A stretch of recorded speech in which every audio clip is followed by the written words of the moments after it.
Well, seeing as the fat tire is done,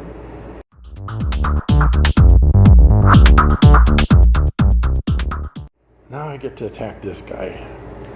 Well, the valve stem is pretty crooked, so I'm going to deflate that front tire, get that straightened out, pump it back up where it belongs. Some of this cable routing doesn't seem quite right. Might have to adjust some of that. What else we got going here?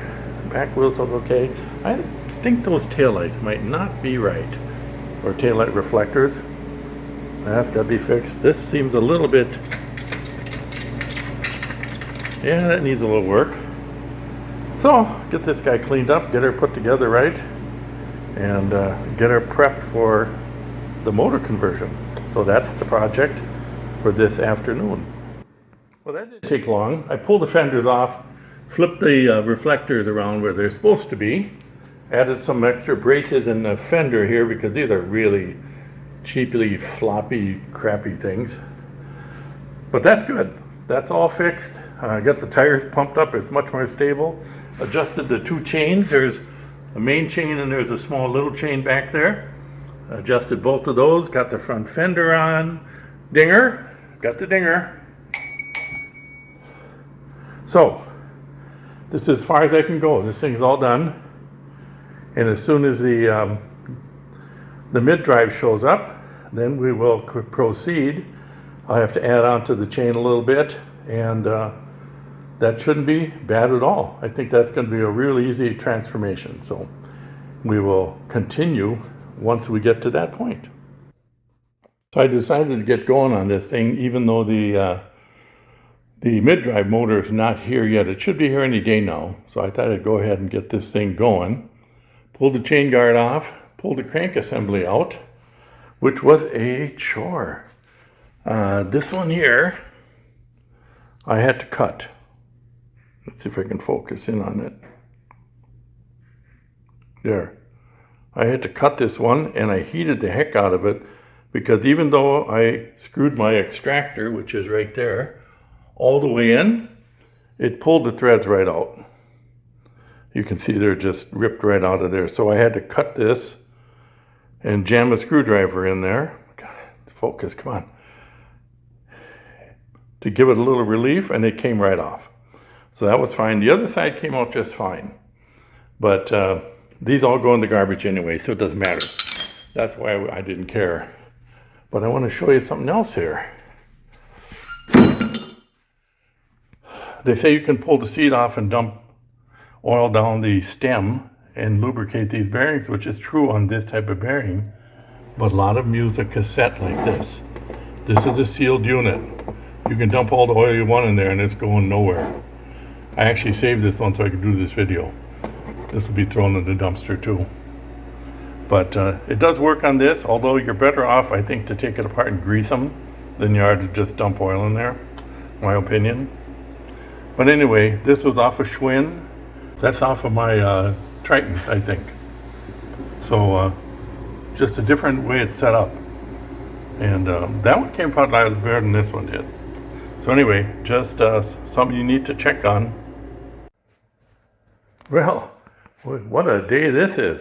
So my VarStrom 250 watt mid-drive unit showed up. I elected to get a 36 volt 250 watt because I have extra 36 volt batteries here.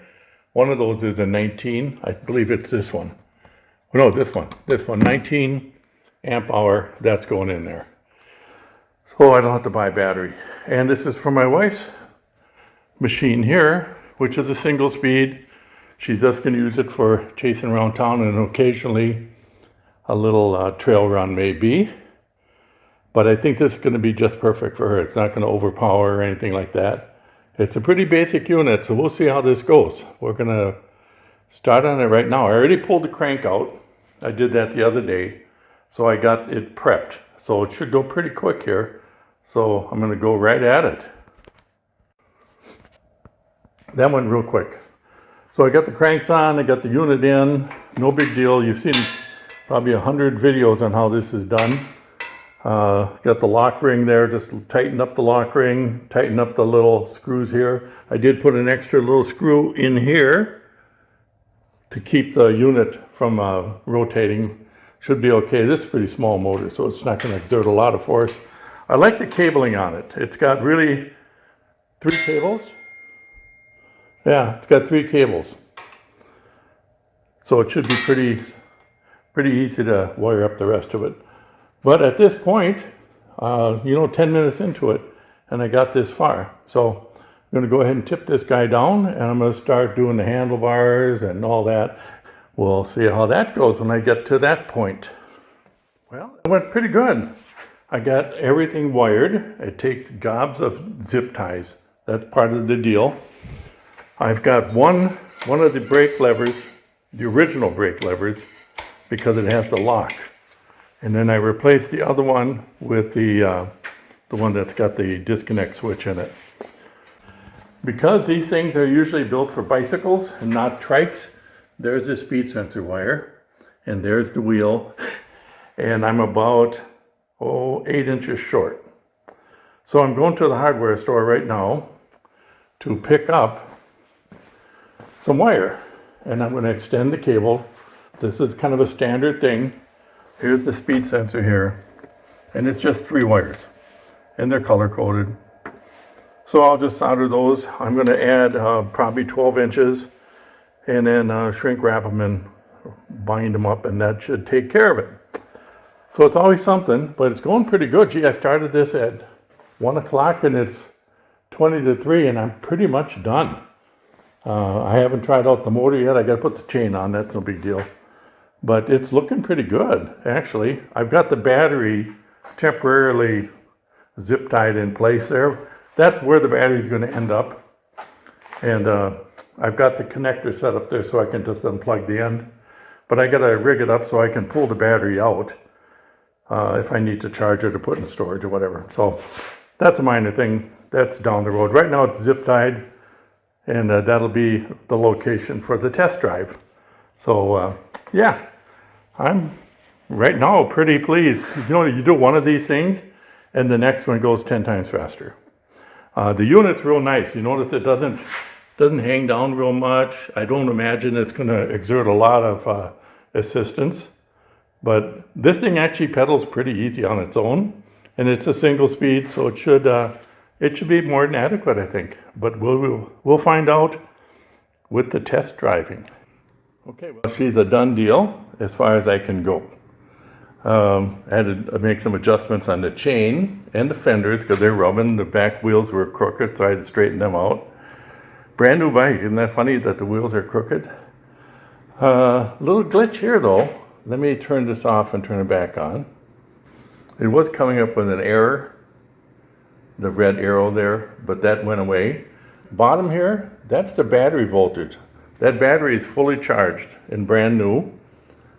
We'll get into that here in a second. I'll see if I can get into the menu here. You have 10 seconds to get into the menu, so I had to reboot. And there. This means English. Kind of crazy, but that's what it means. 26-inch wheels, 37 miles an hour top speed. In metric, that would be 60 kilometers an hour. And then I go here, and this is the voltage. This you cannot set. This is the voltage it's reading from the battery, which is 41. Yet, when I get out of here, it shows the battery is almost dead. But it does kind of work. If I kick the speed up here, we'll go to max.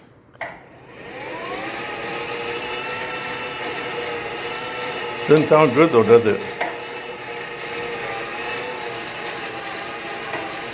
Well, we are going 14 miles an hour. It doesn't have any power though. Here's the glitch. I ordered a 36 volt system. I got a 48. That's why it's showing that as battery discharged. And if it discharges anymore, up here I get a red warning and it will not turn on at all. So I do have a 48 volt battery, and just like this one on the way. So no big deal. Actually, it's better because it's 250 watts on 36 volts. The 48 volt is 500 watt motor, which is better. It'll be better for this bike. So even though it was a mistake on their part as far as they shipped me the wrong thing, it's actually gonna be better. So I'm perfectly okay with it. And it's fall and it doesn't matter. But the unit's real nice and little. It really tucks under there nicely. Everything went together pretty well. I did have to extend the speed sensor, which is right there. As you can see, the magnet going by it. And that works out just fine. Everything works out just fine. And it's looking pretty good. Quite a difference from my VarBus over there.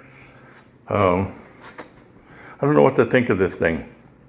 All the connectors and everything are Bafang, so it might be a spin-off company because everything fits from them.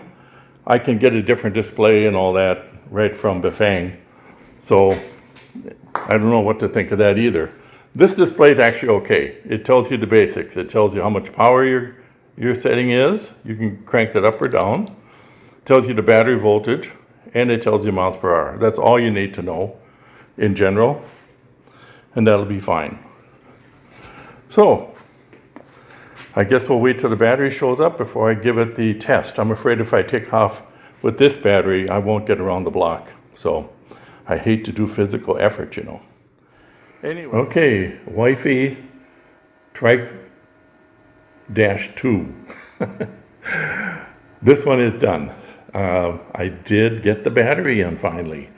It's a 16 amp hour battery. Got that from Amazon.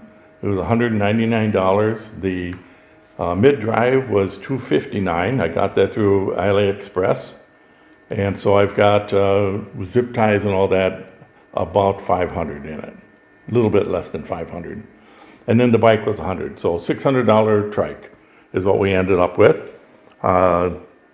Most of the ones you'll see converted, they use a hub setup on the front wheel. This is better. This is better. It's torque sensitive, so you don't have to, you go through the gear selector or the power selector, and it doesn't matter really where you set it. It's just a matter of sensitivity and how much the motor is going to take up as far as effort versus how much you put into it for effort. Unlike the hub motors, which basically they're on-off switches. You set them for a certain speed and that's the speed they go. This thing goes whatever speed you want it to go by pedaling. So it's much better setup. And it wasn't very hard to get it, installed. I had to extend the speed sensor wire, but that was about it. Took it for a test drive, and it's very good, very good. It has plenty of power. Pedaling briskly, you can do 12 miles an hour.